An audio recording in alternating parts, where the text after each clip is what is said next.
Okay, so in this video, we are going to discuss some NUST entry test past paper questions, which are related to the topic trigonometry. So as I've been telling you guys in all the videos, some of the questions would be easy, some would be tricky. So you have to be very careful at time allocation. So let's get started.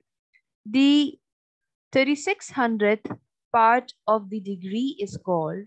Now, this is a bit different, I would say, because here, since I said trigonometry, we refer to angles and we don't think about minutes and seconds, but this is not true, right? Just know that 1 degree, 1 degree is equivalent to 60 minutes, right? 1 degree is equivalent to 60 minutes and 1 minute is equivalent to 60 seconds. So 60 minutes would be equivalent to 60 into 60 seconds. That gives us 3600 seconds. This means that 1 degree is basically 3600 seconds. So 3600th part of the degree is called. Obviously, I need to divide it by 3600 to get the 3600 part. I'll divide it by 3600 to get 3600 part. And I'm going to get second. So C is the answer, right? So just know that 1 degree is basically 16 minutes and you are good to go with all the other stuff. Okay, second question. Basic unit of measurement of angle is degree, radians, seconds, minutes. Now again, this might be a bit challenging for some of the students because some students most of the time say degree, but no. You need to follow the definition. And as per the definition, we know that basic unit of measurement of angle is radians. Okay, it is the basic unit. We're talking about the basic unit, that is radians. Although we can measure angle in degrees as well, but we are talking about the basic units. That would be radians, right? So the third question, the ratio between the area of the sector to the length of arc of a circle. So we need to compute a ratio between area of sector and length of arc, right? So what is area of sector? What is area? Simple area is pi r square. We're talking about sector. So let's say that the angle is theta divided by again 2 pi. Now this is area of sector. Let's just simplify it. Pi and pi can be cancelled and I am getting theta r square by 2. And what is length of arc? Again, it is 2 pi r theta divided by 2 pi because we are not interested in the circumference, we are interested in the length of arc. 2 pi can be cancelled and I am left with theta r. Now what is the question? Ratio between this and that. Okay, so this divided by theta r, theta and theta are cancelled, r and r square are cancelled. So this is giving me r divided by 2, which in other words is r ratio 2 because ratio is division, right? So D is the answer. So again, some questions would be easy, some would be difficult, but every question can be solved easily by, dividing the question in several parts. Okay. So we are done with the third question. Let's talk about the fourth one. Okay. Now we have sine of the cos minus 885 is. Now this question cannot be done directly. Okay. You don't know what cos 885 is, but we know what cos 360 is. So what we have to do is 885 minus 360 again minus 360 just so this value becomes small, right? And this is going to give us 165. Okay, now think about 165. What is cos 165? So if I draw the cos curve here, it starts off like this. This is 360. This is 180 and this is 90. So 165 is between 90 and 180, would be somewhere here. The value is negative, right? So it would be negative. But we had minus 885 and we know that this is a property that cos minus theta equals cos theta. Why? Because cos, the graph of cos is a symmetric graph. Okay. So simply just know that when, and this is a very, very common question. In case of cos, you know that whenever we have minus angle, it is absorbed and we have cos theta. But in case of sine, this is other way around. We would have minus sine theta. Okay. And another thing, you don't know what cos 885 is, but you would be having a bit of an idea about cos 165. Okay. So just subtract 360 and then again 360 just so this number becomes smaller. Okay. Another way of looking at it could be, we are interested in cos minus 885. Okay. That basically is equal to cos 885, and we're not interested in the exact value. We are only interested in finding out the sign. So let's get started. This is 360. If I plot it again, this would be now 720. Now this is going to be 720 plus 90, 810. And again, we have that graph. So this is going to give me, at the center, the angle would be 900. Obviously, this is a very, very rough sketch, but the angle is between 810 and 900, right? And again, it is negative. So this is another way of looking at this question, but this is how we solve these questions. Okay, right. Now, the answer is negative. Okay, so we have the fifth question. 1 minus cos square theta into 1 plus cot square theta is, okay, now we have 1 minus cos square theta and we have 1 plus cot square theta. So I can write 1 minus cos square theta as sine square theta, and I can write 1 plus cot square theta as cosecant square theta. And why am I writing this? Because I know my trigonometric identities, right? And this can be written as sine square theta multiplied by 1 over sine square theta, because cosecant square is 1 over sine square. This and this can be cancelled and I will get 1. Okay. So 1 minus cos square theta is sine square theta, because sine square theta plus cos square theta is 1, right? And if I talk about 1 plus cot square theta, so again we have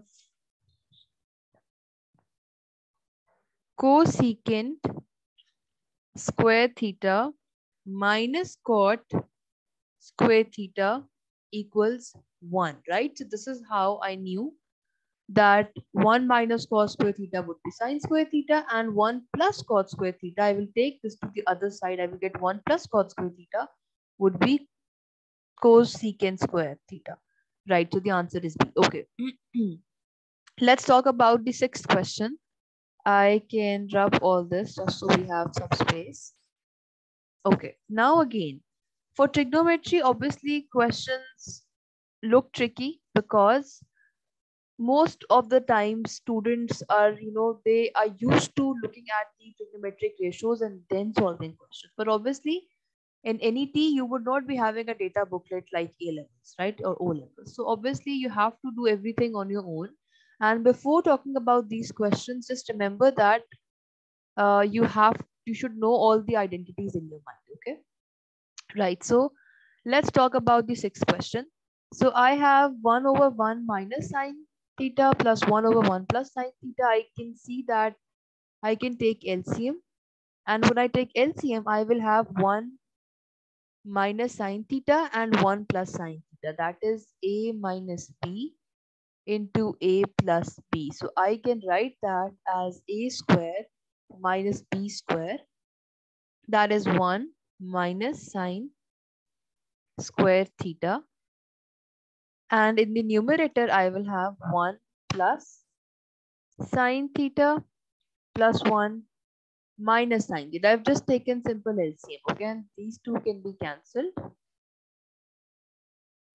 I will have 2 over 1 minus sine square theta can be written as cos square theta, and 1 over cos square theta is basically secant square theta. So 2 into secant square theta, and the answer is turning out to be C. Okay, now again, in this question, as soon as I saw 1 minus and 1 plus, immediately this identity clicked my mind and I knew that I can write it this way when I will take LCM. Obviously, when I will take LCM, the LCM would be 1 minus sine theta, 1 plus sine theta.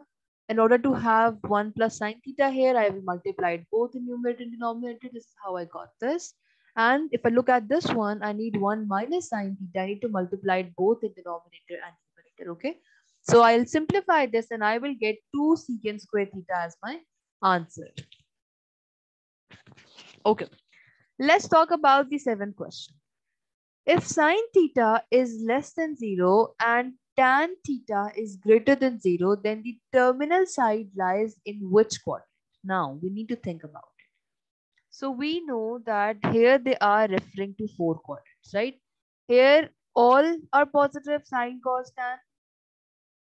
In the second quadrant, sine is positive. In the third quadrant, tan is positive. And in the fourth quadrant, cos is positive. Now, cos is negative and tan is positive. So it looks like the angle would be somewhere here, right? So obviously they're talking about the terminal side. So this is the terminal side. It is in the third quadrant. So C is the answer. For such questions, you need to refer to this quadrants, and this is how we know that, right? It is, remember it this way, it is acts, ACTS. Okay, if we talk about it clockwise, it is ACTS, and this means all identities are positive. I mean all trigonometric functions are positive. Sine positive, tan positive, and cos positive. Right now, if cos is positive, it is third quadrant, sine is negative. Obviously, again, it would be third quadrant because in third quadrant, this one, every trigonometric function is negative except tan, right?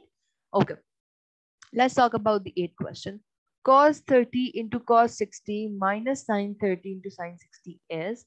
Now again, in this question, you don't have to do it this way that cos 30 is and cos 60 is. And honestly speaking, since calculators would not be allowed, so at times we forget what cos 30 and cos 60 is, right? Over here, we need to refer to our identity again, that we know cos A plus B is cos A cos B minus sin A sin B, right? Cos A plus B is cos A cos B minus sin A sin B. So what is this? A and B. Cos 30 plus 60 is cos 90. And we know that even if we don't know that, we can quickly just plot the curve. This is 360. This is 90. So cos 90 is 0, right? So this is the answer. Again, in this question, you don't have to do it for cos 30 first and cos 60 and simplify. No. Just use this identity, get this, and then plot the graph and think about cos 90. Well, cos 90 is very famous, so we already know that cos 90 is 0, but yeah. Okay. Let's talk about the next question. So 1 degree equals how many radians? Now this is basically again I would say formula or definition. We know that by default 1 degree equals 0.1745 radians, right? So since we know that 360 degrees equals 2 pi radians, okay, so then the calculation is very, very easy. So 1 degree would be x radian, then this cross multiply and you will get 0.1745, okay. And yes, I am the type of teacher who is always encouraging students not to learn a lot, not to memorize a lot, right? Use your brain. But obviously, in NET, you will have 200 MCQs and you need to do that in 3 hours, and that is not that simple. Out of those 200 MCQs, 80 MCQs would be from maths, okay? And they would be technical. So you need to memorize some things just so you can refer to your memory time and again answer questions quickly. Okay, let's talk about the 11th question. Cos square theta minus 1 into 1 minus cos square theta equals what? Okay, again we need to refer to multiple identities. Let's talk about this one. So I can write cot square theta as cosecant square theta minus 1, and then we have minus 1. So this is this.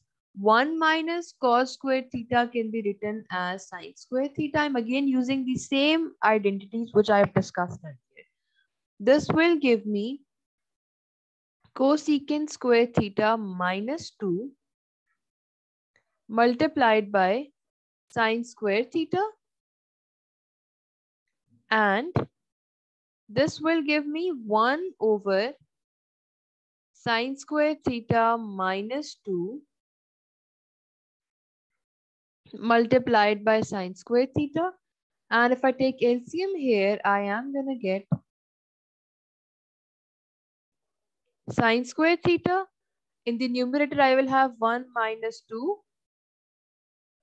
sine square theta. And obviously, this whole fraction is being multiplied with sine square theta. So these two can be cancelled. And I am getting 1 minus 2 sine square theta. So 1 minus 2 sine square theta. We don't have this in option. Okay, look, A, B, C, and D. We don't have 1 minus 2 sine square theta. So we need to simplify it further. And how are we going to simplify it? I can write 1 as sine.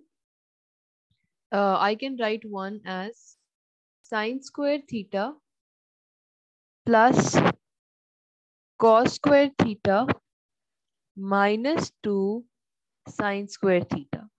So this will give me cos square theta minus sine square theta, and this is the answer. You will find this. This is basically the C option. So again, it could be that whatever form you are getting is not there in the question, or obviously you need to play with whatever you're getting, use some other trigonometric identities, like I used 1 equals sine square theta plus cos square theta, and then I got the answer. Right, and let's talk about the 12th question. The coterminal angle of minus 45 degree is. Now, what is coterminal angle and how do we compute coterminal angle? Okay, so coterminal angle of theta equals theta plus 360. So what is our theta? It is minus 45 plus 360 degree, and that is going to give me 315 degrees. So the answer is B. Again, in this question, it is all about coterminal angles. This question is very easy, but if you would not be knowing the definition of coterminal angle, you would never be able to answer it, okay? So it is theta plus 360. That will give you 350. Right, so we have discussed all these questions which were related to the topic trigonometry, and these are some sample past paper questions which will help you get better at NET practice. So I hope that all these questions are understood. See you in the next video. Thank you.